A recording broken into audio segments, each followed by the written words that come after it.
আসসালামু আলাইকুম প্রিয় দর্শক, অন্য মঞ্চের আলাপ চাইতায় আপনাদের সকলকে আমন্ত্রণ জানাচ্ছি। আসসালামু আলাইকুম। এই বাংলাদেশে গত প্রায় 2 বছর ধরে একটা স্লোগান নিয়ে যেই হুলস্থুল তুলকালাম কাণ্ড চলছে, এটা পৃথিবীর আর কোথাও হয়েছে বলে আমি জানি না। এটা একটা পৃথিবীতে বিরল ঘটনা। দুই শব্দের দেশের একটা স্লোগান, এবং স্লোগানটা কি? যেই দেশে এই স্লোগানের জন্য মানুষ জেলে যায়, মানুষকে মার খেতে হয়, মবের শিকার হতে হয়, সেই স্লোগানেই এই দেশের জন্মের সাথে জড়িত। মানে কতটা নাফরমান বেঈমান হইলে পরে একটা দেশের জন্ম যে স্লোগানের উপর দিয়ে, সেই স্লোগানটাই ওই দেশের কিছু মানুষ তাদের জন্য এটাকে অ্যালার্জি। জয় বাংলা স্লোগান বাংলাদেশে কতটা বাংলাদেশের স্বাধীনতা বিরোধী এবং 5ই আগস্টে মেটিকুলাস ডিজাইনে পাশ করা লোকজনের কলিজা কাঁপিয়ে দেয়, এটা তো অসংখ্য ভুরি ভুরি উদাহরণ আছে। একজন যদি জয় বাংলা স্লোগান দেয়, একজন, ধরেন এক রিক্সা চালক দিয়েছে, এক গৃহিণী দিয়েছে, একটা মানসিক প্রতিবন্ধী শিশু দিয়েছে, সেই স্লোগানে পর্যন্ত হজম করতে পারে না, তাদের মোটামুটি নাভিশ্বাস অবস্থা তৈরি হয়। এবার একটু ডিফারেন্ট ঘটনা ঘটেছে, এবং জয় বাংলা স্লোগানের সাথে আরো কিছু স্লোগান এসছে, যেটা আমার কাছে মনে হয়েছে যে যে আওয়ামী লীগ নিষিদ্ধকরণ যে ব্যাপারটা আছে, বা আওয়ামী লীগ কার্যক্রম এখন নিষিদ্ধ, কার্যতপক্ষে আওয়ামী লীগ নিষিদ্ধ, এবং ভবিষ্যতে আরো লং টাইম আওয়ামী লীগ নিষিদ্ধ থাকার এই স্বপ্নটার মধ্যে কিছু বুড়ে বালি পড়ে গেছে। কারণ এইভাবে যে কোনো পলিটিক্যাল পার্টি আটকানো যায় না, আমরা অনেকগুলো উদাহরণে আপনাদেরকে বলেছি। বাংলাদেশের সুপ্রিম কোর্ট, সেই সুপ্রিম কোর্টে আপনার স্লোগান প্রায় 2 দিন ধরেই চলছে।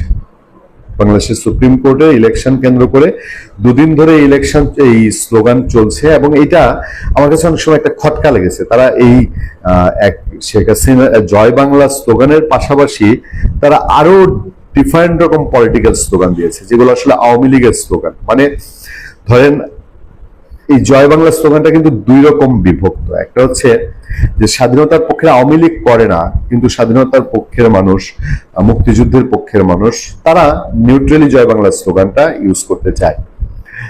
আবার যখন এর সাথে পলিটিক্যাল স্লোগান যোগ হয়, তখন বোঝা যায় যে এটা আওয়ামী লীগের অ্যাক্টিভিটিস, আওয়ামী লীগের লোকজন স্লোগান দিচ্ছে।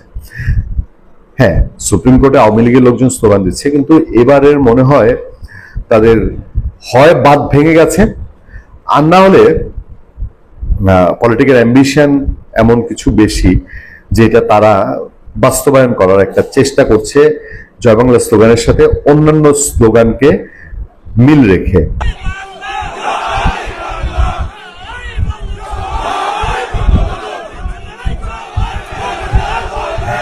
আমি আপনাদেরকে আগে খবরটা বলি, ভূমিকা এতগুলো না দিয়ে। খবরটা হচ্ছে, গণহারে মনোনয়নপত্র বাতিলের মাধ্যমে সুপ্রিম কোর্ট বার নির্বাচনে নিষিদ্ধ আওয়ামী লীগ সমর্থিত আইনজীবীদের অংশগ্রহণের সুযোগ না দেওয়ার প্রতিবাদে বিক্ষোভ মিছিল ও সমাবেশ করেছে আইনজীবীরা। মঙ্গলবার সন্ধ্যায় সম্মিলিত আইনজীবী সমন্বয় পরিষদের আইনজীবীরা মিছিল নিয়ে সুপ্রিম কোর্ট ভবন প্রদক্ষিণ করেন। জুলাই গণঅভ্যুত্থানে শেখ হাসিনার পতনের পর আজই প্রথম প্রকাশ্যে মিছিল সমাবেশ করলেন আওয়ামীপন্থী আইনজীবীরা। মিছিল শেষে তারা এক সমাবেশে মিলিত হন। মিছিল সমাবেশে নেতৃত্ব দেন advocate Mansurul Haque Chowdhury, advocate Rabiul Alam বুদু, barrister Sajjad Hossain, আম্বিয়া রেজা বুলবুল সহ অনেকে। শতাধিক আইনজীবী এই মিছিল ও সমাবেশে অংশ নেন। সমাবেশে বক্তারা বলেন, সুপ্রিম কোর্ট বারে আওয়ামী পন্থী আইনজীবীদের অংশগ্রহণের সুযোগ না দেওয়ার সিদ্ধান্ত নজিরবিহীন, অগঠনতান্ত্রিক, অসাংবিধানিক, অবৈধ, স্বৈরাচারী ও প্রহসনমূলক। জানা গেছে, আসন্ন সুপ্রিম কোর্ট বার নির্বাচনে কার্যক্রম নিষিদ্ধ থাকা আওয়ামী লীগ সমর্থিত আইনজীবীদের নির্বাচনে অংশগ্রহণের সুযোগ না দেওয়ার সিদ্ধান্ত হয়েছে। বারের তলবি সভায় এই সিদ্ধান্ত নেওয়া হয়। এরই ধারাবাহিকতায় তাদের সবার মনোনয়নপত্র বাতিল ঘোষণা করা হয়। আমি জানি না উচ্চ আদালতে এই সিদ্ধান্ত যাওয়ার পরে, যদি উচ্চ আদালতে যাওয়ার সুযোগ থাকে, তাহলে কি হবে। বাস্তবতা হচ্ছে, ক্ষমতার সাথে কেউই পারে না। কিন্তু দেখেন কি অদ্ভুত রে, যে আওয়ামী লীগ সাংগঠনিক ভাবে তো আওয়ামী লীগ, কাগজে পত্রে কারো আওয়ামী লীগ করার এখন কোনো সুযোগ নেই, জাস্ট হয়তো আওয়ামী লীগ সমর্থক। সেই হিসাবে বারে নির্বাচন করতে গিয়েছেন কিছু মানুষ, বাট তারা নির্বাচন করতে পারবে না। তাহলে এটা কিসের হাতছানি? মানে হাতছানিটা কিসের? আওয়ামী লীগ বিএনপির গন্ধ পেলে, জামাতের গন্ধ পেলে বিভিন্ন সংগঠনে সভাপতি সাধারণ সম্পাদক তাড়িয়ে দিত, বিভিন্ন সংগঠনে নির্বাচন করতে দিত না, নানান রকম প্রতিবন্ধকতা তৈরি করতো। এখন আবার একই ঘটনার পুনরাবৃত্তি। আওয়ামী লীগের লোকজন কোন রকম আইনের বৈধতা ছাড়া, কোন ধরনের বিষয় টিষয় ছাড়া, শুধু ক্ষমতার দাপটে একটা সংগঠনে তারা ইলেকশন করবে, সে ইলেকশন করতে পারবে না। তাহলে আমরা কি দিনকে দিন আমাদের পুরনো শেকলেই বাধা রয়ে গেছি? মানে যেই দোষে, যে অপরাধে আওয়ামী লীগকে দোষী করা হয়েছে, আওয়ামী লীগকে শাস্তির মুখোমুখি করা হয়েছে, আওয়ামী লীগ তো শাস্তি পাচ্ছে এখন, তাই না? একটা দল বাংলাদেশে জন্ম দিয়ে সেই দল এখন পলিটিক্স করতে পারছে না, এর চেয়ে তো দুর্ভাগ্য কিছু হতে পারে না। কিন্তু সেই পুরনো ট্রেডিশনেই আবার বাংলাদেশের সুপ্রিম কোর্টের মতন একটা মানে লাক্সারিয়াস পশ জায়গায় উঠে আসলো। বিষয়টা আসলে কতটা মানানসই? আমার ভাবির পোলারা আর যারা ইন্ডিয়া বয়কটি গ্রুপ, সেটা আমেরিকা থেকে কথা বলুক আর ফ্রান্স থেকে বসে বলুক, আমার ভাবির পোলা তারেক আমতারেক হাসানের গাল ফলো কম ফাল পারে নাই।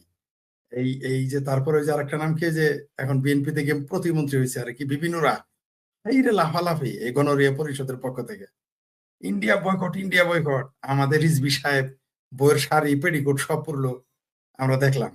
শুধু ওই ব্রাটা আর পেন্টিটা পোড়াটা বাদ রেখেছিলেন তিনি, নিজের জাঙ্গাটাও পুরা বাদ রেখেছিলেন, তাছাড়া সবই পুড়েছে। এখন সমস্যা হলো যে আমার এই ভাবির পোলারা হইলো জামাল ভিরা পাগলা, এই ইন্ডিয়া বয়কটির হইলো জামাল ভিরা পাগলা। ডিমের হালি 3টায় বেচবে, কিন্তু 5টায় বেচবে না তারা।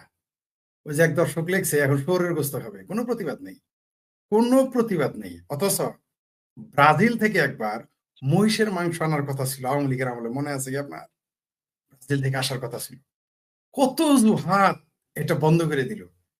মানে কখনো খামারের অজুহাত, কখনো হালাল হারামের অজুহাত দিয়ে যে বাংলাদেশের খামার ধ্বংস হয়ে যাবে, বাংলাদেশের অর্থনীতি ধ্বংস হয়ে যাবে, তারপরে ব্রাজিল থেকে আসবে, এটা হালাল হবে না হারাম হবে। এবার মোটামুটি আর মহিষের মাংস না, গিদরের মাংস আসলে আর সমস্যা নেই। আমার ভাবির পোলার হলে জামাল ভিরা পাগলা, তাই এখন তারা বোবা হয়ে গেছে, এই মুহূর্তে তারা ভুলে গেছে। এরা নিজের যেগুলো অসুবিধা কেসকি কলে পড়বে সেটা তারা ভুলে যায়, যখন কেসকি কলে বেরিয়ে আসে তখন মনে হয়। এখন দেখবেন চামড়া নাই পীর কথা বলবে না, চামড়া নাই পীর এখন শহরের গোস্ত না, আর বলেন 98% মুসলমানের দেশ। এখন হেফাজতে ইসলামের আর ইসলামে হেফাজত করতে হয় না, কারণ এখন গিদর আসলো আর ইসলাম খতমে পড়ে না, তাই হেফাজত কেন করবে? ইসলাম হলো আল্লাহ আর হেফাজত করে বাংলাদেশের বদমাইশ চরিত্রহীন 501 নম্বরে মোল্লা। অদ্ভুত ব্যাপার। ইসলাম হেফাজত এই শব্দটাই তো কুফরি, এটা আমি বলি নাই। খোদ বিএনপি টিভি, এনটিভিতে একদিন অন্য এক আলোচনায় এক মৌলবী বলেছিল এই কথা, যে ইসলামী হেফাজতে ইসলাম শব্দটাই কুফরি, ইসলাম তো আল্লাহ। মৌলানা মামুনুল বা হেফাজতে ইসলাম নাম দিয়ে কওমি মাদ্রাসার বলৎকারী মৌলবীর ইসলাম কিভাবে রক্ষা করবে? যারা নিজেরাই নিজেদের প্রশ্রিত দেশ বাচ্চাদের রক্ষা করতে পারে না, তারা আসবে ইসলাম রক্ষা করতে পারবে? পারছে কোনোদিন? সেটা অন্য প্রসঙ্গ। আপনি যেটা বললেন আমার ভাবির পোলারা ভুলে গেছে, আম তারেক, জাম তারেক, খাম তারেক, সব তারেক ভুলে গেছে এখন, যে ঢাকা না দিল্লি স্লোগান শেষ। বিএনপির লোকজনও দেখলাম হাইরে ঢাকা না দিল্লি, ইন্ডিয়া বয়কট আন্দোলন এগিয়ে নিয়ে গেছে কিন্তু বিএনপিরা, ছাত্র দলেরা, ছাত্র শিবিরেরা। কিন্তু এখন তারা কোথায়? এখন আর তাদের হেরিকেল লাগেও খুঁজে পাওয়া যাইতেছে না। কারণ হচ্ছে তারা হচ্ছে আমার জামাল পিরা পাগলা, আমার মতো আর কি, খুব শিয়ানা। ডিমের হালি, বারবার বলি আমি, ডিমের হালি 3টায় বেচবে, 5টা চাইলে বলবেন মুরব্বী অত বোধাই না আমি। এখন তারা চুপ হয়ে আছে কোথায়? এখন তো আমরা দেখলাম না, বললো না যে তেল ভারত থেকে নিব না।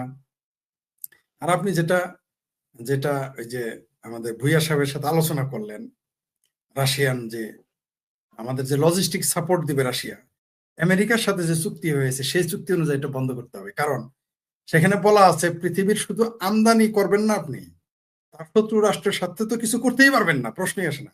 এমনকি আপনি কোথায় কি করবেন তার অনুমতি আপনাকে নিতে হবে। আপনি কৃষককে ভর্তুকি দিতে পারবেন না, আপনি শিল্পে, দেশ আমার দেশে আমি শিল্পে ভর্তুকি দিতে পারবো না, আমি বিদ্যুতে ভর্তুকি দিতে পারবো না, কৃষককে ভর্তুকি দিতে পারবো না, কিন্তু লুটপাটটাই চলবে, লুটপাটাং চলিবে, ওটাতে কোনো সমস্যা নেই।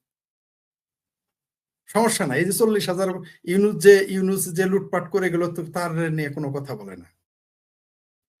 এই সরকার যে লুটপাট করতেছে কোনো কথা নাই। মনে হয় বাংলাদেশের মিডিয়াগুলো এখন সব, বাংলাদেশে এই মুহূর্তে সরকারি দলে হইলো সব ফেরেস্তারা বসে আছে, আর বিরোধী দলেরা তো বেশি টিকিট বেছে, বুঝতে পারছেন তো? এখন যারা সরকারে, যে মুসলেকা সরকার, এরা সব ফেরেস্তা একেবারে। এই তাহলে কোন ফেরেস্তা? এই যে ফেরেস্তা গুলো আল্লাহর একেবারে আশপাশ দিয়ে ঘুরে, সেই ফেরেস্তা। যেন তো না মক্কা মদিনায় থাকে সেই ফেরেস্তা না, আসমানের উপর দিয়ে ঘুরে সে, যেটা আল্লাহর আশেপাশে আছে, ঠিক আছে? তারা তারা এখন ক্ষমতা। আর জান্নাত তো আরো দু কদম আগে নিকাল গায়ে, আর তো বেহেস্তের টিকিটই বিক্রি করে। বেহেস্তের টিকিট ওদের স্যার আপনি পাবেন না। কিন্তু এখন সবাই চুপ, সবাই নীরব।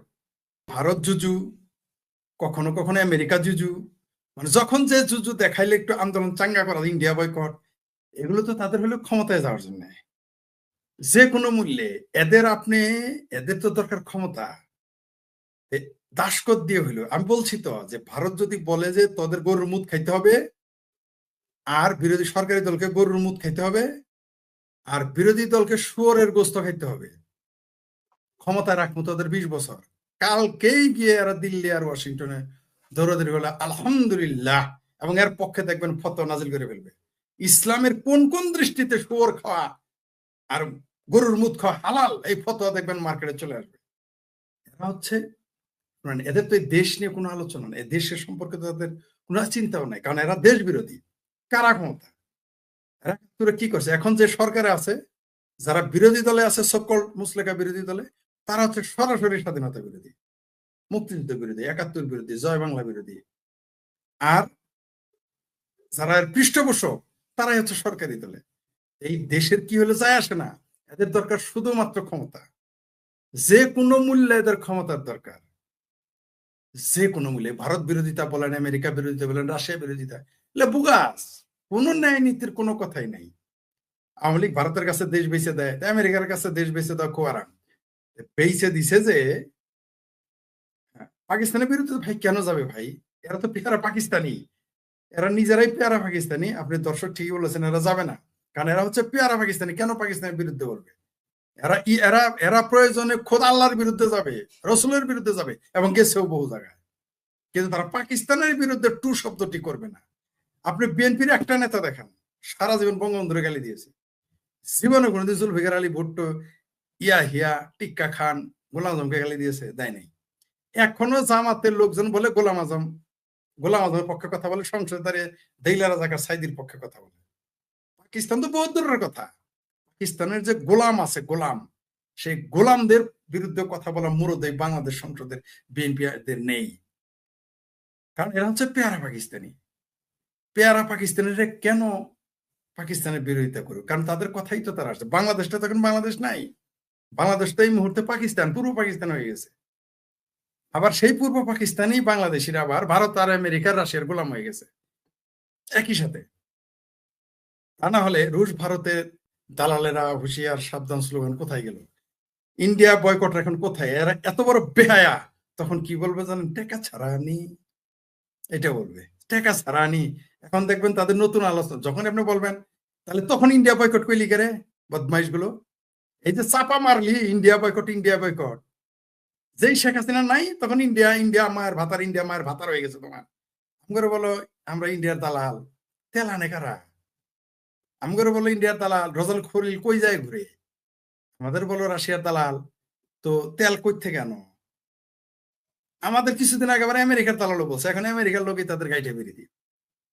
তো এদের যে ইসলাম প্রেম, দেশ প্রেম, মুসলমান প্রেম, এগুলো হচ্ছে বোগাস, জনগণকে, সাধারণ মানুষকে ধোকা দেওয়ার জন্য। ধোকা দিয়ে এরা শুধুমাত্র ক্ষমতায় যেতে হবে, এখানে কুর্সিটা ইম্পর্টেন্ট। এইখানে মুক্তিযুদ্ধ তো তাদের দেমাগে নাই, আসবেও না কোনোদিন। এই যে দেখেন, এই যে একজন শুকরের মাংস, হ্যাঁ ওই যে মৌলবী 501 শুকরের মাংসের পক্ষে অলরেডি সে ফতোয়া দিয়ে দিয়েছে, এবং এখন শুধু গরুর মুদ খাওয়ার পক্ষে ফতোয়া দেওয়াটা এই দেশের সরকারের বাদ আছে, এই মুসলেকা সরকারের। এদের দেশপ্রেম কিছুই নাই, ইসলাম প্রেমও কিছু না। এরা আসছে ক্ষমতা নেওয়ার জন্য, যে কোনো মূল্যে তাদের ক্ষমতার দরকার। আর এই দেশের পাবলিকও এই দেশের ভারত বিরোধী জজবা, পাকিস্তান প্রেম বহু খায়। একেবারে মানে ওই যে গিলে গিলে খায়, হাঁসের মতো গিলে গিলে খায় পাকিস্তানি জজবা স্বাধীনতা বিরোধী। বঙ্গবন্ধু আসলেই মানে আমার মনে হয় না চাওয়া একটি জাতিকে স্বাধীনতা এনে দিয়েছিলেন। তার জন্য এরা এখনো পাকিস্তানকে আব্বা ডাকে, এর জন্য এখনো পাকিস্তানকে আব্বা ডাকে। এদের ভারত হলো চোখ এমনকি সিংকুবামেরাও। কোথায় এখন সেই সিংকুবামেরা? এখন সেই সিংকুবামেরা কোথায়?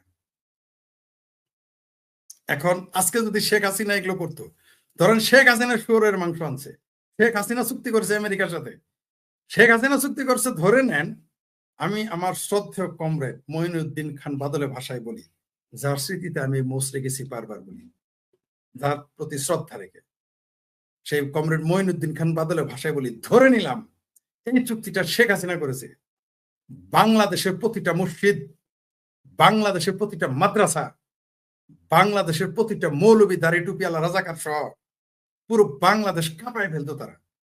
বাংলাদেশের যত সিংকুমাম আছে কলামের পর কলাম, কলামের পর কলাম প্রসাব করত। ওই সালনাই কুইতের নাম বাঘার মতো বাম 40-50টা বাংলাদেশ কাঁপায় ফেলতো। এই কমরেড আনু বিহারীরা, সিংকুমামেরা, শহীদুলেরা মিছিল মিটিং করতো, পদযাত্রা শুরু করে দিত।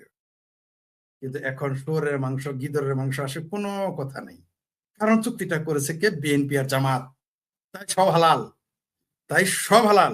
সেই জন্য আমি এক জায়গায় বলেছিলাম, এই বাংলাদেশে অনেক আগেই বলেছিলাম যে এই বাংলাদেশ যদি কোনোদিন, আমরা যখন বলি ইসরায়েলকে স্বীকৃতি দেন, আমি ইসরায়েলকে স্বীকৃতি দানের পক্ষে।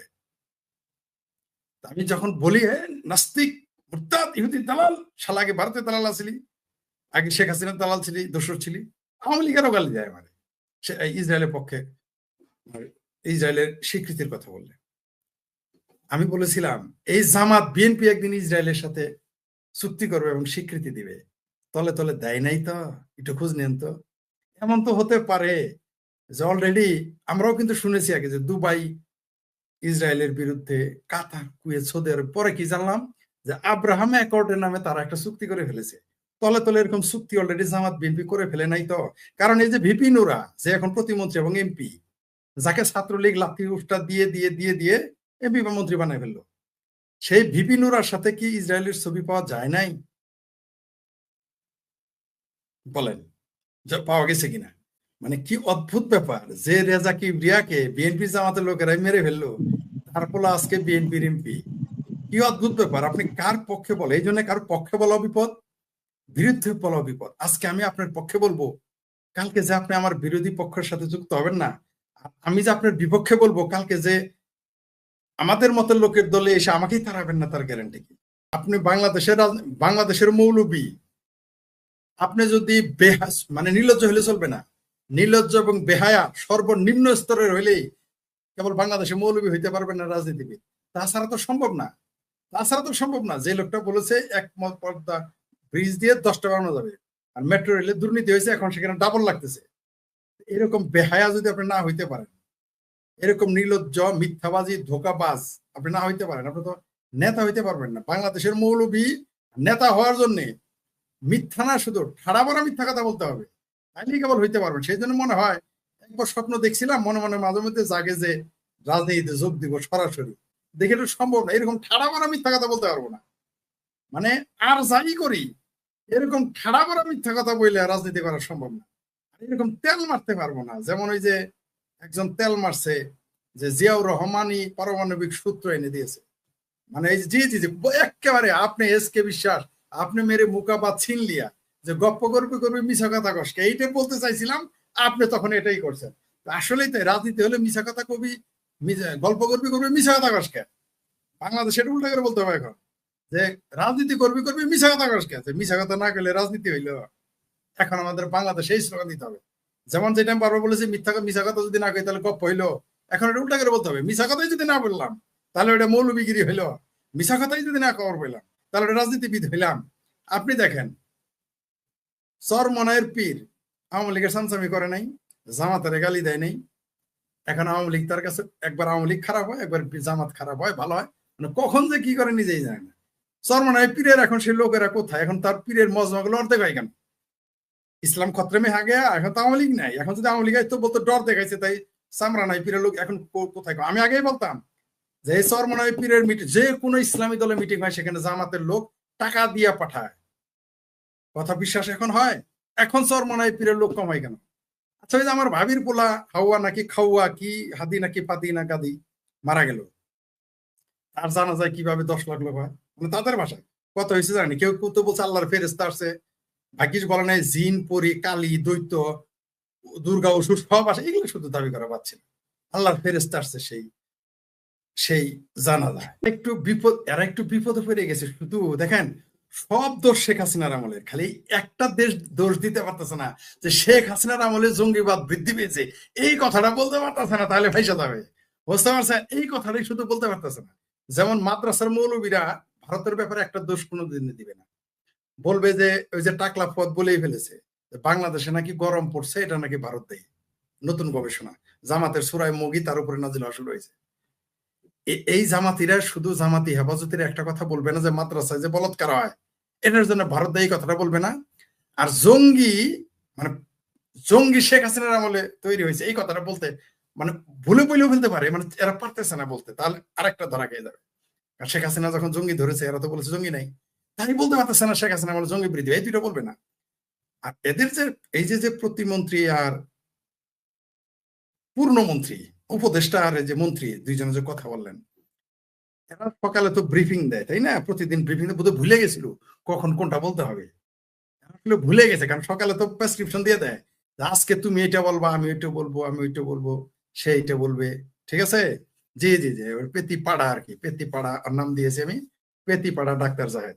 তো এই পেতি পাড়া যার 5টা ভোট নাই, জিন্দেগিতে 5টা ভোট পাবে না, মেম্বার হইতে গেলে তার জামানত বাজতে হবে। যাই হোক, সেটা অন্য বিষয়।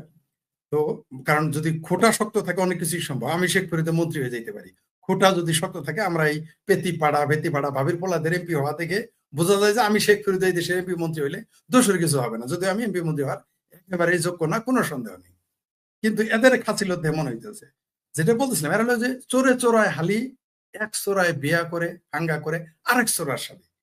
দেখবেন যে গ্রামের মধ্যে কিছু বদমাইশ পরিবার থাকে, প্রত্যেক গ্রামেই আছে, এটা আপনাদের জেলাতেও আছে, আমার জেলাও আছে, উপজেলাতেও আছে, প্রত্যেক গ্রামে থাকে কিছু লোকের, কিছু বদমাইশ, সবাই ক্রাইম করে, কামকুকমে জড়িত থাকে, মারামারি কাটাকাটি ড্রাগ বদমাইশি চুরি চাচুরিতে যুক্ত থাকে, লচ্চমি, তাই না, ড্রাগ বেচে।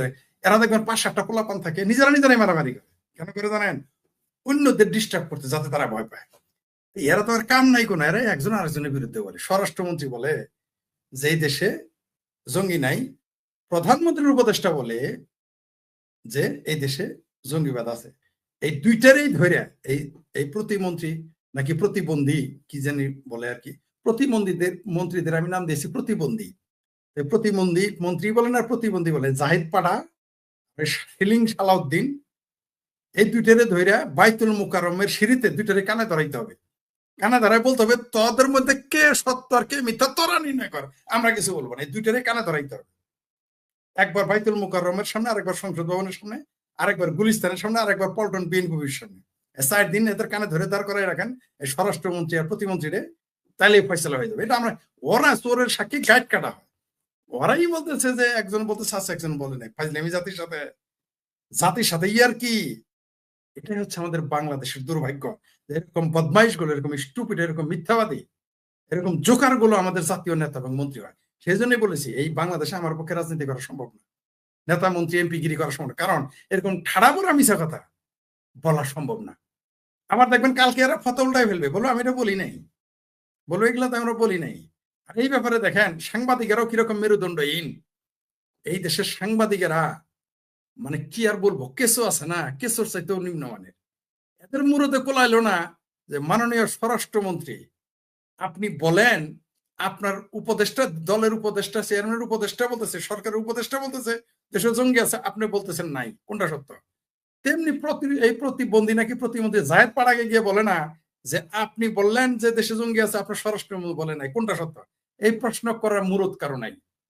ফেসবুকে কেউ কেউ লিখতেছে, এই যে যারা জামাত বিএনপি করে তাদেরও লজ্জা নেই, তাদেরও লজ্জা নাই, এটা এখন প্রশ্ন করে না। ওইখানে গিয়ে জামাতি বটের আর কিছু বলে না। এখন যেহেতু আল্লাহর ওলিরা এখন ফেরেস্তারা হইলো আল্লাহর ফেরেস্তারা হইলো এখন সরকারি দলে, আর সরকারি বিরোধী দলে আছে সব আল্লাহর টাটকা ওলিরা। তো আপনি এখন কার বিরুদ্ধে কথা বলতে পারবেন না। এই দেশে জয় বাংলা স্লোগান দিলে আপনার জেল হবে। এই দেশে শিক্ষক বসে দাঁড়িয়ে থাকবে স্ট্যান্ড বাই, ছাত্র বসে থাকে এরকম নোট তুলে কথা বলবে। এই দেশে বাঁশের চাইতে কঞ্চি বড় হবে। এই দেশে মোল্লা আর মিলিটারি দেশের রাজনীতি হস্তক্ষেপ করবে, আর রাজনীতিবিদেরা উন্মাদের মতো, মূর্খের মতো, বদমাইশের মতো, যা ইচ্ছা মানে গন্ড মূর্খের মতো কথা বলবে, যারা নিজেদেরই দলের বিরুদ্ধে নিজেরাই চলে যায়। তারা নিজেরাই জানে না তাদের যে হোম টাস্ক দেয়, তাদের যে ক্লাস নেয় তারেক রহমান বাতার, সকালবেলারা ভুলে যায় কখন কি বলবে, কারণ মিথ্যাকে তো মনে রাখতে হয়, মুখস্থ রাখতে হয়। এই যে আমি স্ক্রিপ্ট ছাড়া বলতেছি, কারণ কি? কারণ আমার কোনো কিছু স্ক্রিপ্ট নাই, কারণ আমি যা বুঝি, যা আমার দেমাগে আসে এবং যা সত্য আমি মনে করি, ভুল হতে পারে না, আবার বলি ভুল হতে পারে, সেটা আলাদা বিষয়। কিন্তু আমি যা সত্য মনে করি, স্পষ্ট মনে করি বলে দিই, স্ক্রিপ্টেড না। স্ক্রিপ্টেড হইলে তো আমাকে ভুল করতে হইতো, বারবার বারবার ভুল করতাম, কারণ ওগুলো তো আমার মনের কথা, আমার ঠোঁটের কথার মনের কথা তো এক না। জাহিদ পাঠাও যেটা বলছে এটাও তার মনের কথা না, আবার ওই সালাউদ্দিন যেটা বলছে এটাও তার মনের কথা না। এগুলো তাল বাহানা করতেছে, কারণ যখন এই মুসলেকা সরকারের কি আরে কি ব্লেজার রহমান এর হাতে ভারত ধরিয়ে দিয়েছে, তোমার দেশে 19 থেকে 13টি স্থানে জঙ্গি তৎপরতা চালানো হচ্ছে, এগুলো দেখো। সেই জন্য তারা কখন কি বলবো নিজেরাও একবার অস্বীকারও করতে পারতেছে না, স্বীকারও করতে পারছে না। জনগণের দৃষ্টি বিভ্রান্ত করার জন্য, কারণ এরা তো এই সেই বিএনপি না যারা বলেছিল বাংলা ভাই বলতে কিছু নাই, ইংরেজি ভাই কিছু নাই, তারাই না তাকে ফাঁসি দিয়েছে, জেলে তুলেছে। তো এইরকম বাংলাদেশের ভবিষ্যৎ হইলো আমার চাইতে ফকফকা, বুঝতে পারছেন? বাংলাদেশের ভবিষ্যৎ হইলো, এটা আমি বারবার বলেছি, আবার একটু বলি, আওয়ামী লীগের ভবিষ্যৎ যদি বলেন, আওয়ামী লীগ বাংলাদেশে ফিরবে, কেউ ঠেকাতে পারবে না, কারো মুরদ নাই। যে এটা আমি নাম দিয়েছি প্রতিবন্ধী, যারা প্রতিমন্ত্রী, বাংলাদেশে আওয়ামী লীগ আপনি ঠেকাইতে পারবেন না। এদের ভুলেই আওয়ামী লীগ আসবে, আওয়ামী লীগের যোগ্যতায় আওয়ামী লীগ আসবে না। এই বাংলাদেশে মানুষের পেটে ভাত থাকবে না, ঘরে বিদ্যুৎ থাকবে না, পানি থাকবে না, চাকরি থাকবে না, রপ্তানি থাকবে না, আমদানি করা ডলার থাকবে না। সেই কারণেই বাংলাদেশে আওয়ামী লীগ একবার ফিরবে। এটা হলো আওয়ামী লীগের ভবিষ্যৎ। আর বিএনপি আর বাংলাদেশের ভবিষ্যৎ যদি বলেন, তাহলে আমি এক বাক্যে শেষ করে দিই, শুধুমাত্র কোন দেশে যদি মোল্লারা রাজনীতিতে হস্তক্ষেপ করে, সেই দেশ ধ্বংস হয়ে যাবে, অথবা শুধুমাত্র মিলিটারি যদি কোনো দেশে হস্তক্ষেপ করে রাজনীতিতে, ওই দেশ ধ্বংস হয়ে যাবে, ওই দেশের গণতন্ত্র গোরস্থানে চলে যাবে। আর একই সাথে বাংলাদেশে মোল্লার মিলিটারি আক্রমণ করেছে, সুতরাং বুঝতেই পারছেন বাংলাদেশের ভবিষ্যৎ কি, একেবারেই ফাঁকা। ধন্যবাদ। বিএনপির কিসের এত ভয়? কেন ঢাকা বারের কিংবা বাংলাদেশের সুপ্রিম কোর্ট বার কাউন্সিলের যে নির্বাচন, সেখানে আওয়ামীপন্থী আইনজীবীদের প্রতিদ্বন্দ্বিতা করতে দেয়া হচ্ছে না? প্রতিদ্বন্দ্বিতা করলে কি এমন ক্ষতি হয়ে যেত বাংলাদেশের কিংবা বিএনপি সরকারের? সারা বাংলাদেশের বিভিন্ন জেলায় বারের নির্বাচন হয়েছে এবং সেই নির্বাচনের ফলাফলগুলো আপনারা দেখেছেন, যে যেখানেই আওয়ামী লীগপন্থী আইনজীবীরা প্রতিদ্বন্দ্বিতা করেছেন সেখানে অধিকাংশ বারেই তারা সংখ্যাগরিষ্ঠ আসনে জয়লাভ করেছেন। আবার কয়েকটি জেলার বারে আওয়ামী লীগপন্থী আইনজীবীদের প্রতিদ্বন্দ্বিতা করতে দেওয়া হয়নি। কিন্তু এই যে সুপ্রিম কোর্ট বার কাউন্সিলের ইলেকশন কিংবা ঢাকার যে বারের ইলেকশন, সেখানে আওয়ামীপন্থী আইনজীবীদের কম্পিট করতে দেওয়া হচ্ছে না। এমনকি এই যে বার কাউন্সিলের নির্বাচনে কেন অংশগ্রহণ করতে পারবেন না, এই যে ফ্যাসিস্টদের দোসর, এগুলো সব বস্তা পচা কথা। তো এর ফলে কি হচ্ছে? এটা কি বিএনপির জন্য খুব ভালো হচ্ছে? একটা জিনিস আমি বুঝি না, যে আওয়ামী লীগ আমলে দীর্ঘ সময় এই সুপ্রিম কোর্ট বার কাউন্সিলের বিভিন্ন পজিশনে বিএনপির নেতৃবৃন্দরা ছিলেন, বিএনপির আইনজীবীরা কিন্তু জয়লাভ করেছিলেন, এবং ব্যারিস্টার মাহমুদ্দিন খোকন এবং আরো অনেকেই। তার ফলে কি আওয়ামী লীগ গভর্নমেন্ট পড়ে গেছে? বারের নেতৃত্ব যদি বিএনপির হাতে নাও থাকে, তাদের প্রার্থীরা যদি পরাজিত হয়, তাতে কি সরকার পড়ে যাবে? নাকি সরকারের ক্রেডিবিলিটি বাড়ে যদি একটা গ্রহণযোগ্য নির্বাচন হয়? আমি স্যালুট জানাই ঢাকার বারের এবং স্পেশালি সুপ্রিম কোর্ট হাইকোর্টের যেসব আওয়ামী অনুসারী আইনজীবী আছে, দে হ্যাভ শোন দেয়ার কারেজ। এবং এই যে আওয়ামীপন্থী আইনজীবীদের কম্পিট করতে দেওয়া হলো না, এটা নিয়ে কিন্তু বিএনপির ভেতরেও সমালোচনা আছে। একজন এই ছাত্র দলের সাবেক কেন্দ্রীয় নেতা এবং বর্তমানে বিএনপির নেতা, তিনি দেখেন এই যে স্ট্যাটাস দিয়ে কি বলেছেন।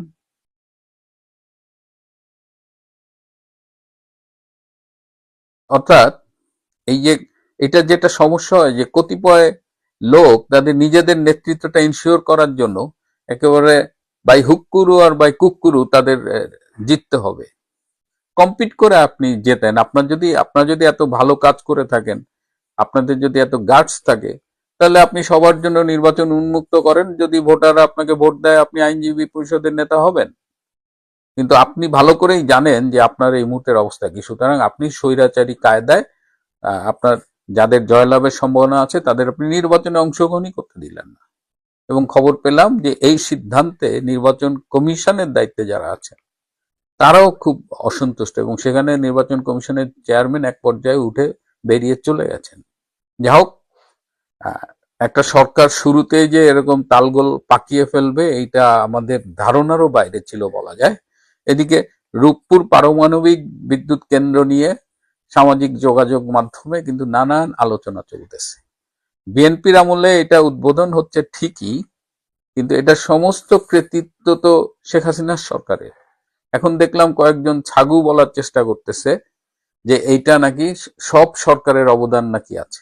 মোটেও না, এটা পাকিস্তান আমলে করার কথা ছিল। এটা এখানে না করে পাকিস্তান সরকার এটা করাচিতে করেছে।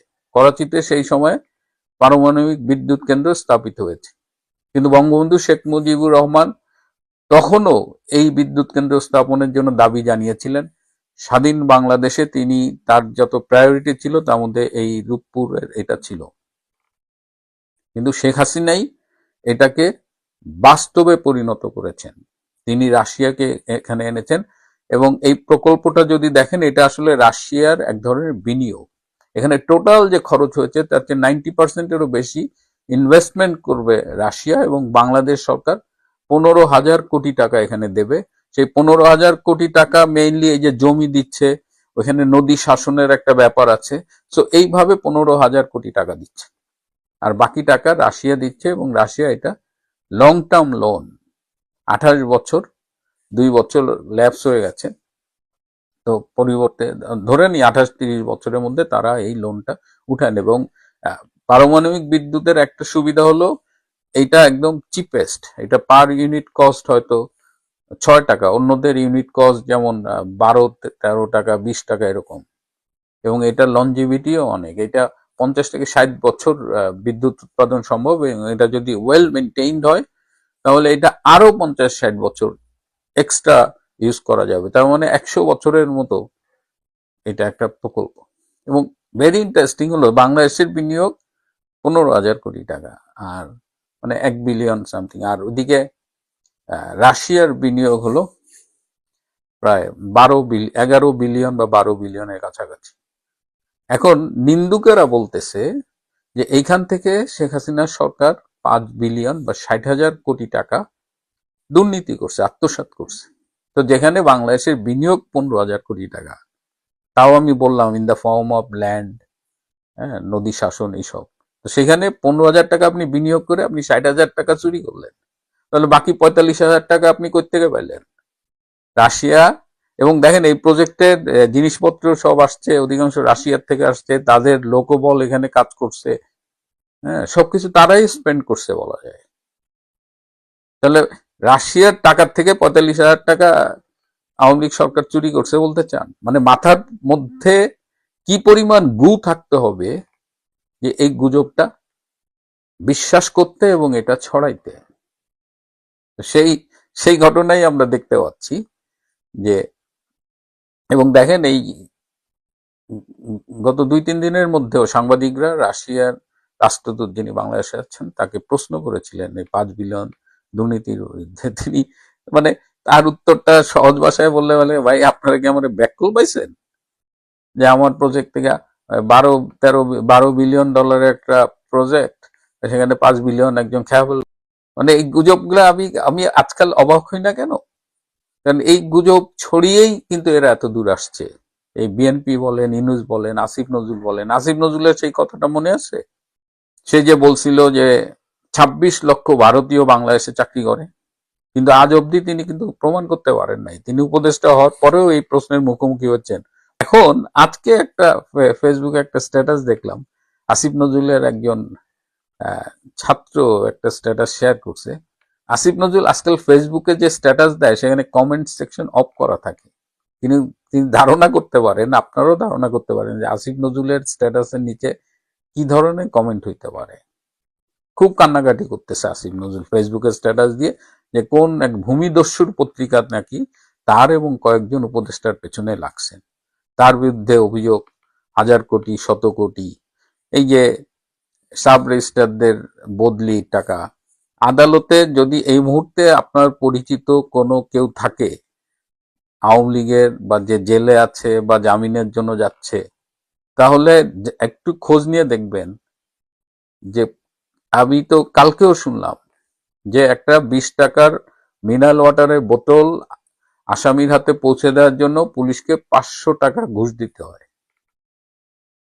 একটা রিমান্ডে নিলে সেখানে আপনার প্রতিদিন 1 লাখ 2 লাখ টাকা করে ডেইলি দিতে হয়। জামিনের জন্য আগে যদি খরচ হইতো 50,000 টাকা, এখন সেখানে খরচ হয় 5 লাখ টাকা। এই কালচারটা করে গেছে আসিফ নজরুল। এখন আপনি ফেসবুকে কান্নাকাটি করেন কমেন্ট সেকশন অফ করে, আবার বলেন যে প্রমাণ করতে হবে আমি দুর্নীতি করছি। দুদকে আপনার বিরুদ্ধে কতগুলো অভিযোগ এই মুহূর্তে জমা আছে আসিফ নজরুল সাহেব, আপনি কি জানেন? আপনি প্রমাণ চান, তাহলে আপনি 26 লাখ লোকের কথা বলছিলেন, সেই প্রমাণ কই? রূপপুরে যে 5 বিলিয়ন বা 60,000 কোটি টাকা আওয়ামী লীগের সরকার দুর্নীতি করছে, সেই প্রমাণ কই? বছর বছর $16 বিলিয়ন বিদেশে পাচার করছে, সেই প্রমাণ কই? নিজেরাই তো প্রমাণ ছাড়া কথা বলছেন। আর যে দুর্নীতি আপনি করছেন, যেটা মানে সব পারিপার্শ্বিক সব প্রমাণ দিয়ে বলা যায় যে এই দুর্নীতি এখানে সংগঠিত হয়েছে, এবং সেই সংগঠিত দুর্নীতিতে আপনি নাই, being the head of the ministry, এটা আমাদের বিশ্বাস করতে হবে। আর যদি সাহসী থাকতো কমেন্ট সেকশনটা অন রেখে আপনি কাজ করতেন। গতকাল নিউ মার্কেটের পাশে শাহনাজ ছাত্রাবাস আছে, সেইখানে সামনে একজন গুলিবিদ্ধ হয়ে মারা গেছে। পরে জানা গেল সে অন্যতম শীর্ষ সন্ত্রাসী টিটন। এই টিটন ঢাকার আর এক সন্ত্রাসী আছে ইমন, তার ডানহাত বলে শুনেছি। এই টিটন একটা মার্ডার কেসে মৃত্যুদণ্ডপ্রাপ্ত আসামি, সম্ভবত 2013 বা 14 সালে সেই রায়ে তাকে মৃত্যুদণ্ড দেওয়া হয়েছিল। 2024 সালের 8ই আগস্ট এই আসিফ নজরুল্লাহ দায়িত্ব নিয়েছে। 12ই আগস্ট, 4 দিনের মাথায় টিটন, মৃত্যুদণ্ডপ্রাপ্ত আসামি টিটন 12ই আগস্ট কারাগার থেকে বেরিয়ে গেছে। আসিফ নজরুল সাহেব, কি এমন ঘটনা ঘটলো যে একজন মৃত্যুদণ্ডপ্রাপ্ত আসামি 4 দিনের মাথায় জেল থেকে বেরিয়ে যায়? আপনি নিজেকে কত দোয়া তুলসী পাতা দাবি করবেন? যদি বলি এই, এবং সে ছিল বাবর ইলাহি হত্যাকাণ্ডের কারণে মৃত্যুদণ্ডপ্রাপ্ত। কত টাকার বিনিময়ে এই টিটনকে মুক্তি দেওয়া হয়েছিল, এবং সেই টিটন বেরিয়ে এখন ইনভেস্টিগেট করা হচ্ছে সে কি আবার আন্ডারওয়ার্ল্ডে চলে গিয়েছিল, আবার সন্ত্রাসে জড়িয়ে গেছে, এবং কালকে কারা তাকে হত্যা করেছে। Unknown gunman, it's a very special term. তো আপনারা গুমের বিরুদ্ধে কথা বলেন, আপনারা ক্রসফায়ারের বিরুদ্ধে কথা বলেন, টিটনের হত্যাকাণ্ডটাকে আপনারা কি বলবেন? এখন দেখি আবার কোন নাটক আসে, কোন জজমিয়া নাটক আসে। তো এই হলো বাংলাদেশ। বিএনপির আইনজীবীরা কাঁপছে, রূপপুর প্রকল্প শেখ হাসিনা করছে, এইটা তাদের দহন হচ্ছে আর কি, জ্বলে যাচ্ছে। কিন্তু বাংলার মানুষ কিন্তু বলছে, বাংলার মানুষকে থামানো যাচ্ছে না। যতই দিন যাচ্ছে ততই শেখ হাসিনার সরকার বারবার দরকার, এটা সাধারণ মানুষ বলছে। এটা আওয়ামী লীগের আর নিজস্ব স্লোগান নেই। আর এই আসিফ নজরুল, আরো আছে একজন রিজওয়ানা হাসান, তারপরে সে অধিকারের শুভ, এদের আদিলুর রহমান শুভ, এদের নানা রকমের দুর্নীতির খবর বেরিয়ে আসছে এবং আরো আসবে। কারণ বেসিক্যালি এই মানুষগুলো মানুষ নামের কলঙ্ক, এরা দুর্নীতিবাজ। প্রিয় বন্ধুরা, আজ এ পর্যন্তই। বর্তমান শিক্ষামন্ত্রী জনাব এহসানুল হক মিলন তাকে নিয়ে মারাত্মকভাবে ট্রল হচ্ছে, এবং অবাক করা ব্যাপার হলো যে নজিরবিহীনভাবে বিভিন্ন স্কুল কলেজ, বিশ্ববিদ্যালয় না, কেবলমাত্র স্কুল কলেজ, সেই স্কুল কলেজের তরুণ যারা আছেন, তরুণী যারা আছেন, বালক বালিকা যারা আছেন, তারা শিক্ষামন্ত্রীকে নিয়ে ট্রল করছেন, খুব নির্মম এবং নিষ্ঠুর ট্রল করছেন। এটার জন্য শিক্ষামন্ত্রী কতটা দায়ী বা তার চিন্তা চেতনা, ধ্যান ধারণা, কর্ম কতটা দায়ী, সেই প্রসঙ্গে আমি গেলাম না। মূল ব্যাপারটা হলো যে, যেমন একটা সময় নুরুল ইসলাম নাহিদ সাহেব শিক্ষামন্ত্রী ছিলেন, তাকে নিয়েও কিছু ট্রল হতো। তারপর আমি নিজে তার বিরুদ্ধে একটা লেখা লিখেছিলাম, খুবই যাকে বলা হয় তার সমালোচনা করে। একদিন আমার কন্যা সন্তানের স্কুলে আমি গেলাম, আমি তখন সংসদ সদস্য, অগ্রণী স্কুলে। তো তিনি সেখানে এলেন অতিথি হয়ে, এবং সে অনুষ্ঠানে তাকে ঘিরে যে আদিক্ষেতা, তার কিছু বক্তব্য ইত্যাদি আমি দর্শক সারিতে বসে দেখলাম, এবং সেটা নিয়ে বাংলাদেশ প্রতিদিনে একটা লেখা লিখেছিলাম। ভীষণ রকম সেটা ওই মুহূর্তে আলোচিত হয়েছিল। এটা সম্ভবত 2010 বা 11 সনের দিকে। তো মন্ত্রী আবার পরবর্তীতে একটা অনুষ্ঠানে বলছিলেন যে, এমপি সাহেব আমাকে একেবারে শেষ করে দিয়েছে, উলঙ্গ করে দিয়েছে, নাঙ্গা করে দিয়েছে। কিন্তু মূল ব্যাপারটা হলো যে, জনাব নুরুল ইসলাম নাহিদ দীর্ঘদিন ক্ষমতায় ছিলেন, কিন্তু মন্ত্রণালয়ের ভেতরে এবং বাহিরে তিনি সম্মান এবং মর্যাদা পাননি। 2 নম্বর হলো যে, তার ব্যক্তিগত অসততা নিয়ে বা যাকে বলা হয় আর্থিক দুর্নীতি নিয়ে কেউ বলেনি, কিন্তু তার পিএস, এপিএস এদের ব্যাপারে ভীষণ রকম যাকে বলা হয় দুর্নীতির অভিযোগ ছিল। অন্যদিকে দীপুমণি যখন শিক্ষামন্ত্রী হলেন, তার ভাবসাব ছিল তিনি খুবই খারাপ ব্যবহার করতেন অনেক কর্মকর্তাদের সঙ্গে, যেটি আসলে তার একটা ডুয়েল বা ট্রিপল ফেজ আছে। শেখ হাসিনার সামনে তিনি এক ধরনের ব্যবহার করতেন, আমাদের সামনে তিনি এক ধরনের ব্যবহার করতেন, তার অধীনস্থ কর্মকর্তা কর্মচারীদের সঙ্গে এক ধরনের ব্যবহার করতেন। ফলে মন্ত্রণালয়ের মধ্যে তিনি জনপ্রিয় ছিলেন না। এই গেল এক। 2 নম্বর হলো তিনি একটা দুর্নীতির নেটওয়ার্ক গড়ে তুলেছিলেন। টাকার বিনিময়ে ভিসি নিয়োগ দেওয়া হয়। এই দুর্নাম এবং বদনাম তার জমানাতে আসে। বিশ্ববিদ্যালয়ের ভাইস চ্যান্সেলরকে টাকার বিনিময়ে নিয়োগ দেওয়া হয়, প্রিন্সিপালকে নিয়োগ দেওয়া হয়, বদলি করা হয়। এটা শিক্ষামন্ত্রী এই ঘটনার সঙ্গে সরাসরি জড়িত। এই দুর্ভাগ্য আওয়ামী লীগের হয়েছে দীপুমণির কল্যাণে। এবং এই দীপুমণি তার যে এডুকেশন, তার যে লেখাপড়ার মান, সে চিন্তা করুন, একজন ডাক্তার, ঢাকা মেডিকেল কলেজ থেকে এমবিবিএস ডাক্তার, তারপরে একজন উকিল, এলএলবি অনার্স করেছেন, এরপর এমবিএ করেছেন আমেরিকার সে বিখ্যাত বিশ্ববিদ্যালয় থেকে, একটা বিশ্ববিদ্যালয়, সেটা সম্ভবত মানে কর্নেল ইউনিভার্সিটি অথবা এরকম খুব নামকরা একটা ইউনিভার্সিটি, আমার এই মুহূর্তে নাম মনে আসছে না। সেখান থেকে তিনি আবার এমবিএ করেছেন। তো এরকম একজন শিক্ষিত জন রাজনীতির সঙ্গে এরকম সরাসরি জড়িত ছিলেন কিনা আমাদের ছাত্র জীবনে দেখিনি, তবে তিনি সংগঠন করতেন। সন্ধানী নামক যে একটা সংগঠন আছে, ওই যে রক্ত কালেকশন করে, সেই তার সাথে জড়িত ছিলেন। কিন্তু আওয়ামী লীগের সঙ্গে তার যে সম্প্রীতি, মানে সম্পৃক্ততা, এটা খুব বেশি দিনের পুরনো নয়। তিনি হঠাৎ করে শেখ হাসিনার কাছাকাছি আসেন, এবং তিনি শিরিন শারমিন চৌধুরী খুব দ্রুত শেখ হাসিনার একেবারে কাছাকাছি গিয়ে পদ, পদবি, সম্মান, মর্যাদা, মানে রাষ্ট্রীয় সম্মান মর্যাদা, যে সিল সাপ্পর পদ পদবি, এগুলো তিনি পেয়ে যান। কিন্তু শিরিন শারমিন যেটা আছে, সে শুধু পার্লামেন্ট নিয়ে তিনি থাকতেন, কারো সাথে পাশে যেতেন না, আর অন্য কোনো কিছু দুর্নীতি অনিয়ম এগুলোর মধ্যে ছিলেন না। জাস্ট শেখ হাসিনা তাকে স্নেহ করতেন, স্নেহ করে একটা জায়গাতে তিনি বসেছিলেন, আর তিনি শুধু বসেই থাকতেন। তো এরকম একজন ভালো মানুষ। আর একজন ভালো মানুষের নাম আমি বলি, যেমন আব্দুর রশিদ, এই ডক্টর মোহাম্মদ ইউনূসের জমানাতে যিনি ক্যাবিনেট সচিব ছিলেন, আমার খুব বন্ধু মানুষ। তো ভীষণ রকম বন্ধু মানুষ। আমি ঠিক তার যখন খুব দুঃসময় গেছে, তখন আমাদের মধ্যে যোগাযোগ হতো, কিন্তু তার যখন সুসময় হলো, আমিও সাধারণত যারা পদ পদবি পায় তাদের কারোর সাথে যোগাযোগ করি না, আর যারা করে তাদের সাথে অত ইন্টারেস্ট নিয়ে যোগাযোগ করি না। যেমন ধরেন এখন যারা মন্ত্রী এমপি হয়েছেন, মোরলে সবাই খুব ঘনিষ্ঠ, এত ঘনিষ্ঠ বলার মতো নয়। আবার আওয়ামী লীগের যারা মন্ত্রী এমপি ছিলেন তারাও খুবই ঘনিষ্ঠ ছিল, কিন্তু কখনই আমি তাদেরকে টেলিফোন করিনি, আবার এখনও যেমন কাউকে করি নাই। তো এই কারণে আব্দুর রশিদ হলেন, তাকে যে মানুষে একটা বড় পদ পদবি পেলে কংগ্রাচুলেশন জানায়, আমি জীবনেই কাজ কারোর সাথে করিনি। এখনো মানে কাউকে একটা ভালো পদ পদবি পেয়েছে কাউকে কংগ্রাচুলেশন জানানো, এটা আমার কাছে কেন হয়ে ওঠে না। একে আপনি অসামাজিক বলতে পারেন, যা কিছু বলতে পারেন। তো এর মধ্যে একজন এডিশনাল সেক্রেটারি আমার সাথে দেখা করতে আসলেন এবং তিনি বললেন যে, স্যার, একটা দীর্ঘদিন লড়াই করছি, সংগ্রাম করেছি, এখন একটা খারাপ জায়গাতে আছি, একটা ভালো জায়গাতে যেতে পারলে চাকরি আসি আর বছর খানিক ভালো লাগতো। তা আমি বললাম যে, আপনি আব্দুর রশিদ ক্যাবিনেট সেক্রেটারি, তার সঙ্গে দেখা করেন, আমার সালাম দিন, আশা করি তিনি আপনাকে সাহায্য করবেন। বলে, স্যার আমি গিয়ে কী বলবো তাকে? বলবো যে আমার বিষয়টা একটু দেখতে বলছে।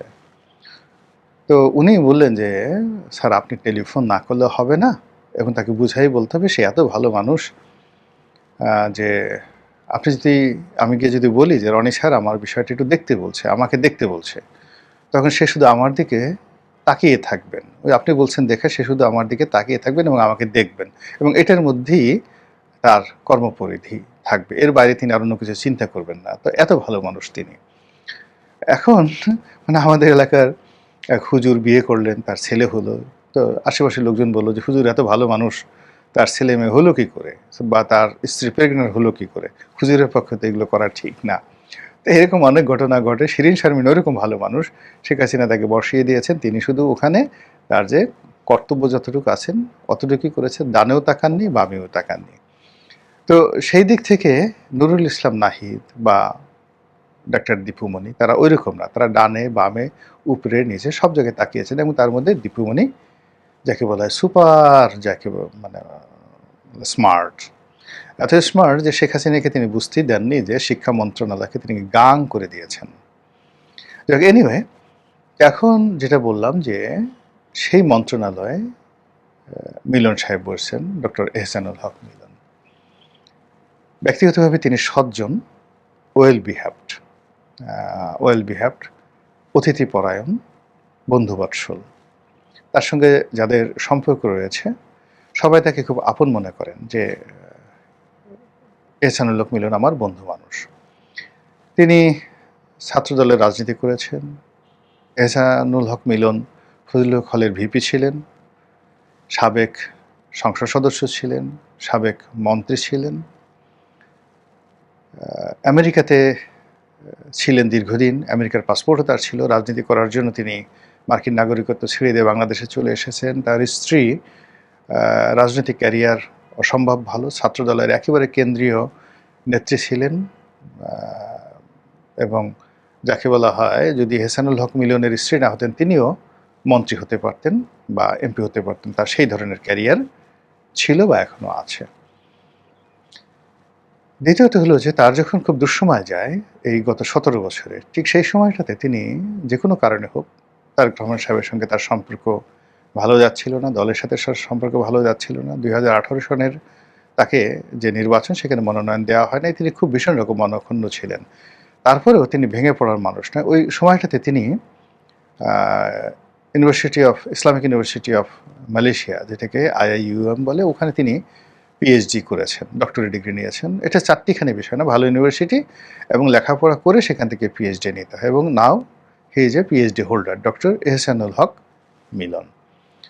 তার বয়স যত ইয়াং মনে হোক, তার বয়স সম্ভবত 71, 72 বা 73 বছর হবে, যথেষ্ট বয়সী, স্বাস্থ্য ভালো আছে। তো এই মানুষটি এখন শিক্ষা মন্ত্রণালয়ের মন্ত্রী। তো তিনি ভালো করবেন এটাই সকলের আশা, তিনি চমক দেখাবেন এটা সকলের আশা, এবং তাকে সবাই আমরা জানি যে তিনি বাংলাদেশের শিক্ষা জগতে যখন খুব নকল খুব এলিমেন্টারি ফোর্স হয়ে যাচ্ছিল, ঠিক সেই সময়টাতে তিনি নকল বন্ধ করতে পেরেছিলেন অত্যন্ত সাহসিকতার সাথে। আর তার যে নির্বাচনী এলাকাতে তিনি বেশ জনপ্রিয়, কচুয়াতে এবং চাঁদপুরে তিনি কতগুলো কাজ করেছেন, বিশেষ করে আমাদের যে ইলিশ প্রযোজন মৌসুম এবং ইলিশের উৎপাদন বৃদ্ধি করা, এই বিষয়টিতে তার বিস্ময়কর যাকে বলা হয় সফলতা রয়েছে। অন্যান্য যে বিষয়গুলো রয়েছে, রাজনীতি করতে গেলে অনেকে থাকে, জেদি হয় মানুষ, রাগী হয়, প্রতিপক্ষের প্রতি খুব নিষ্ঠুর হয়, এবং এটা যাদের নেই তারা আসলে রাজনীতিতে সাস্টেন করতে পারে না। এটা হয়তো ওনারও আছে, আমরা ওদিকে যাব না, কিন্তু হি ইজ এ ক্যাপাবল ম্যান।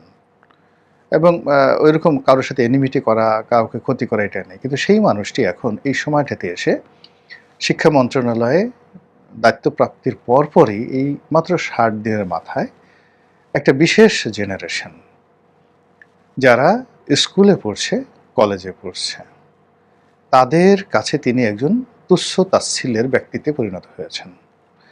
এখন এটি কি তার দোষ, নাকি আমাদের একটা জেনারেশনের মধ্যে একটা বিবর্তন এসেছে? এই তরুণরা কেউ তাকে ঠাট্টা করছেন, কেউ তাকে গালাগাল করছেন, কেউ তাকে অভিনয় করছেন।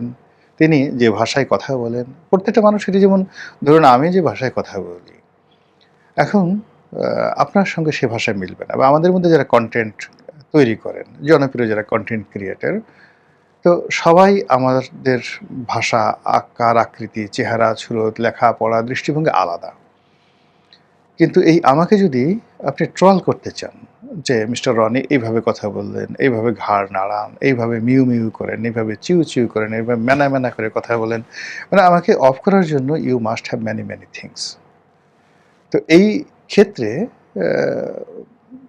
জনাব এহসানুল হক মিলন, তার একটা হাঁটার স্টাইল আছে, তার একটা কথা বলার স্টাইল আছে, তার একটা কণ্ঠস্বর আছে যেটা স্বয়ং আল্লাহ দিয়েছেন, তার একটা চেহারা সুরত আছে ইত্যাদি, তার একটা নাম, এই জিনিসগুলো আছে। তো এগুলোর কোনো কিছু, অনেক কিছু জিনিস আছে তিনি নিয়ন্ত্রণ করতে পারবেন না, তার মতোই চলবে। কিন্তু এই বিষয়গুলো নিয়ে এই সমাজে তিনি কখনো লাঞ্ছিত হননি, অপমানিত হননি। তার এই জিনিসগুলো আগেও ছিল। তিনি এই ভাষায়, এখন যে ভাষায় কথা বলেন, এই ভাষায় আগেও কথা বলতো, কিন্তু যেই মন্ত্রী হিসেবে তিনি দায়িত্ব নিলেন, এখন তার ওই কথা বলার স্বর, টন, এগুলি নিয়ে ছেলেরা মেয়েরা ট্রল করছে, তারা ঠাট্টা মস্করা করছে। এবং এই তাদের এই ঠাট্টা মস্করা দেখে আমাদের মতো বুড়ো বুড়ো মানুষ যারা আছে, আমরা খুব মজা লুটছি, এবং এগুলো সব ভাইরাল হয়ে গেছে।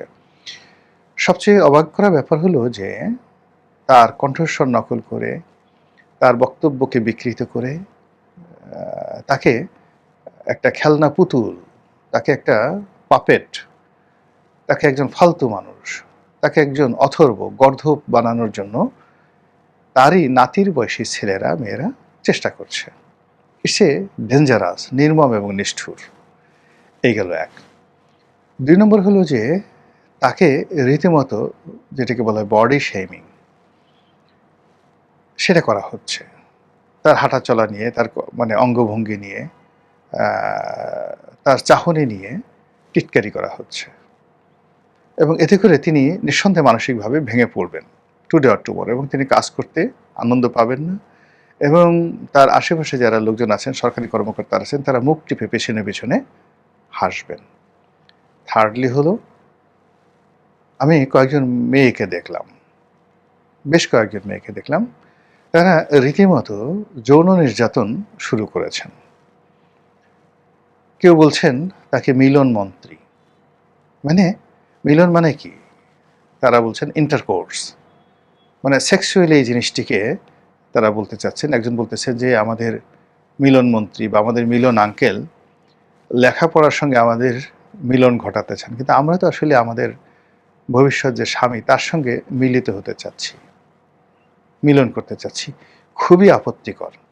আর একজন আবার বলতেছে যে স্বামীর সঙ্গে কেন, তার সঙ্গে নয় কেন, বলে আবার সে ঠোঁটটা সেই ভিলেনের মতো, নায়িকা ভিলেনের মতো এইভাবে সে কামড় দিল। ঠোঁটটা কামড় দিল, এমন ভাবে যে উফ কি সেক্সি, কি আকর্ষণীয়, যদি পেতাম খেয়ে ফেলতাম। এরকম আসে না যে নায়ক যাচ্ছে, পিছন থেকে একটা কামাতুর মহিলা তাকে দেখে সে অঙ্গভঙ্গি করছে। ঠিক এইরকম ঘটনা বাংলাদেশের একজন শিক্ষামন্ত্রীকে নিয়ে হচ্ছে, যেটিকে রীতিমতো সেক্সুয়াল হ্যারাসমেন্ট বলতে পারেন, বডি শেমিং বলতে পারেন, ট্রল বলতে পারেন। কিন্তু এটা যদি এরকম চলতে থাকে তাহলে এই দেশ কোথায় যাবে? এই দেশে মানুষ কীভাবে কাজ করবে? আর আমাদের যে জেনারেশন, সেই জেনারেশনের ভবিষ্যৎ কী? যারা সমাজবিজ্ঞানী, রাষ্ট্রবিজ্ঞানী, তারা নিঃসন্দেহে বিষয়টি নিয়ে ভাববেন। আপনাদের স্বাগত জানাই আমি আমার কথা শুনবার জন্যে। বাংলাদেশের বর্তমান জ্বালানি সংকট কোনো হঠাৎ তৈরি হওয়া সমস্যা নয়। এটা বহু বছরের কাঠামোগত দুর্বলতা, নীতিগত সিদ্ধান্তের সীমাবদ্ধতা এবং বৈশ্বিক জ্বালানি বাজারের অস্থিরতার একত্রিত একটা ফল।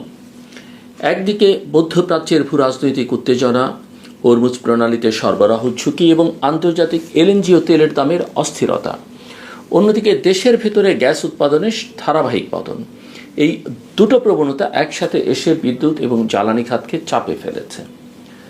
বর্তমানে বাংলাদেশে প্রায় 29,000 মেগাওয়াট স্থাপিত বিদ্যুৎ উৎপাদন সক্ষমতা রয়েছে, কিন্তু বাস্তবে উৎপাদন হচ্ছে মাত্র 13,000 থেকে 14,000 মেগাওয়াটের মধ্যে, অর্থাৎ প্রায় 15,000 মেগাওয়াট সক্ষমতা কার্যত অচল বা আংশিক ব্যবহৃত। একই সময়ে দেশের চাহিদা দাঁড়িয়েছে 15,000 থেকে 17,000 মেগাওয়াট, ফলে প্রতিদিন গড়ে 2,000 থেকে 3,000 মেগাওয়াট ঘাটতি তৈরি হচ্ছে, যা সরাসরি লোডশেডিংয়ে রূপ নিচ্ছে। এই ঘাটতির কারণ গ্রামীণ এলাকায় এখন অনেক জায়গায়, এই ঘাটতির কারণে অনেক জায়গায় 7 থেকে 8 ঘন্টা পর্যন্ত বিদ্যুৎ বিচ্ছিন্নতা দেখা যাচ্ছে। শহরাঞ্চলে পরিস্থিতি তুলনামূলক নিয়ন্ত্রিত হলেও পুরো সিস্টেম একটা স্প্রেড মোডে চলছে, একটা স্ট্রেস মোডে চলছে, এবং এই সংকটকে বুঝতে হলে কয়েকটি স্তরে বিশ্লেষণ করা দরকার। প্রথমত বৈশ্বিক জ্বালানি শক। বাংলাদেশ যে এলএনজি আমদানি করে তার প্রায় 70% বেশি আসে কাতার ও সংযুক্ত আরব আমিরাত থেকে। এই নির্ভরতা এখন একটা বড় ঝুঁকি। আন্তর্জাতিক সংঘাতের কারণে এলএনজি সরবরাহ বিঘ্নিত হচ্ছে এবং স্পট মার্কেটে দাম অনেক বেড়ে গেছে।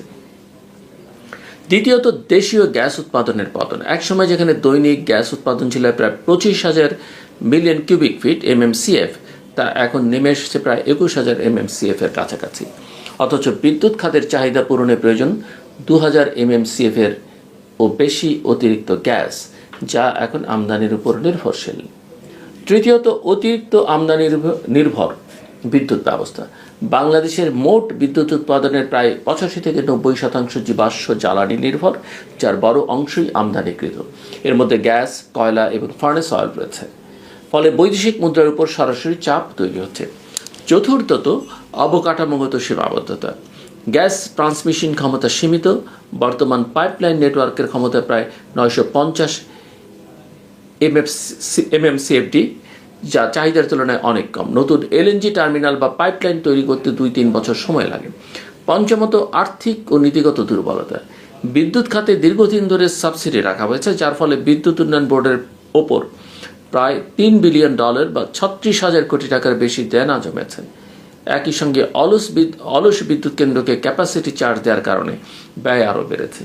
এই সংকটের প্রভাব এখন সরাসরি সাধারণ মানুষের জীবনে পড়ছে। কৃষি খাতে সেচ ব্যবস্থা সবচেয়ে বেশি ক্ষতিগ্রস্ত। বাংলাদেশে বোরো ধান উৎপাদনের জন্য প্রায় 70 থেকে 80% সেচ বিদ্যুৎ চালিত পাম্পের উপর নির্ভরশীল। বিদ্যুৎ না থাকলে এই সেচ বন্ধ হয়ে যায়, ফলে উৎপাদন ঝুঁকিতে পড়ে। শিল্প খাতে পরিস্থিতি আরও চাপপূর্ণ। অনেক কারখানা এখন ডিজেল জেনারেটরের উপর নির্ভর করছে, যার খরচ গ্রিড বিদ্যুতের তুলনায় 2 থেকে 3 গুণ বেশি। তৈরি পোশাক শিল্পে উৎপাদন কমতে পারে প্রায় 1.5%, আর পরিবহন ও লজিস্টিক খাতে ক্ষতি হতে পারে 2 থেকে 3% পর্যন্ত। ম্যাক্রো অর্থনীতিতে এর প্রভাবও স্পষ্ট। বিভিন্ন বিশ্লেষণ অনুযায়ী দীর্ঘমেয়াদী জ্বালানি সংকটের কারণে বাংলাদেশের জিডিপি কমতে পারে প্রায় 1 থেকে 1.2%, আর মুদ্রাস্ফীতি বাড়তে পারে অতিরিক্ত 2 থেকে 4% পয়েন্ট। এছাড়া ভর্তুকির চাপও বাড়ছে। বিদ্যুৎ ও জ্বালানি খাতে সরকারের ভর্তুকি এখন প্রায় $3 বিলিয়ন সমপরিমাণ। এটা বৈদেশিক মুদ্রার রিজার্ভের উপরও চাপ সৃষ্টি করছে। এই সংকটকে বোঝার জন্য আঞ্চলিক প্রেক্ষাপট অত্যন্ত গুরুত্বপূর্ণ। পাকিস্তানে 2024 সালে বিদ্যুৎ ঘাটতির কারণে শহরে প্রতিদিন 10 ঘন্টা এবং গ্রামে 18 ঘন্টা পর্যন্ত লোডশেডিং হয়েছে। তাদের বিদ্যুৎ ব্যবস্থার প্রায় 45% ফসিল ফুয়েল, শতকরা 31% হাইড্রো এবং 18% নিউক্লিয়ার। শ্রীলঙ্কায় 2026 সালে জ্বালানি সংকটের কারণে দিনে 4 থেকে 6 ঘন্টা রেশনিং চালু করতে হচ্ছে, বিশেষ করে এলপিজি ও ডিজেল ঘাটতির কারণে। দেশটির বিদ্যুৎ ব্যবস্থায় হাইড্রোর উপর নির্ভরতা বেশি হলেও জ্বালানি আমদানির সক্ষমতা কম থাকায় পরিস্থিতি দ্রুত খারাপ হয়েছে। বাংলাদেশ এখনও সেই পর্যায়ে না গেলেও ঝুঁকির দিকে এগোচ্ছে। তবে তুলনামূলকভাবে কিছুটা স্থিতিশীলতা রয়েছে, কারণ দেশের নিজস্ব গ্যাস এবং বিদ্যুৎ উৎপাদন সক্ষমতা এখনও পুরোপুরি ভেঙে পড়েনি। নীতিগত সমাধান কি হতে পারে? এই সংকট থেকে বের হতে হলে 3টি স্তরে পদক্ষেপ নিতে হবে বলে আমার ধারণা। স্বল্প মেয়াদ অর্থাৎ 0 থেকে 3 মাস পর্যন্ত জ্বালানি সরবরাহ নিশ্চিত করতে হবে। নতুন দেশ ও বাজার থেকে দ্রুত এলএনজি ও তেল আমদানি করতে হবে।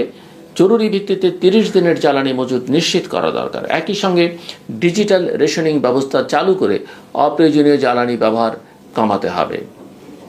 দ্বিতীয়ত মধ্যমেয়াদ অর্থাৎ 6 থেকে 18 মাস দেশীয় গ্যাস অনুসন্ধানে বড় বিনিয়োগ দরকার।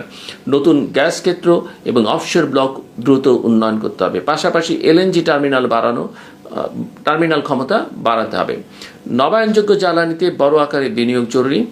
বাংলাদেশের 10 গিগাওয়াট সৌর ও বায়ু বিদ্যুৎ প্রায় 9 থেকে 10 বিলিয়ন ডলারের প্রকল্প বাস্তবায়ন করা যেতে পারে। রুফটপ সোলারও দ্রুত সম্প্রসারণ করা সম্ভব বলে আমি মনে করি। দীর্ঘমেয়াদে 3 থেকে 10 বছর পুরো জ্বালানি কাঠামো রূপান্তর করতে হবে। বিদ্যুৎ ব্যবস্থায় ডাইভার্সিফিকেশন অর্থাৎ গ্যাস, কয়লা, পারমাণবিক এবং নবায়নযোগ্য সব মিলিয়ে ভারসাম্য তৈরি করতে হবে। রূপপুর পারমাণবিক বিদ্যুৎ কেন্দ্র প্রায় 2000 মেগাওয়াট এবং সম্ভাব্য নতুন ইউনিট ভবিষ্যতে গুরুত্বপূর্ণ ভূমিকা রাখবে।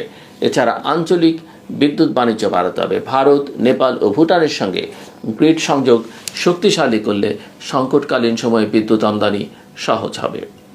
বাংলাদেশের এই জ্বালানি সংকট কেবল একটা অর্থনৈতিক সমস্যা নয়, এটা একটা জাতীয় নিরাপত্তা এবং উন্নয়ন সংকট।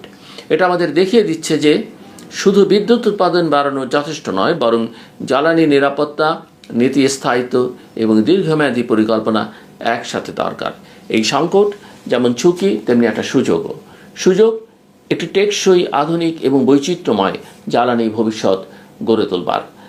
এখন সিদ্ধান্ত না নিলে আগামী বছরগুলোতে এই সংকট আরও গভীর, আরও ব্যয়বহুল এবং আরও জটিল হয়ে উঠবে। আমার কথা শুনবার জন্য আপনাদের অসংখ্য ধন্যবাদ। আপনাদের সবার জন্য শুভকামনা।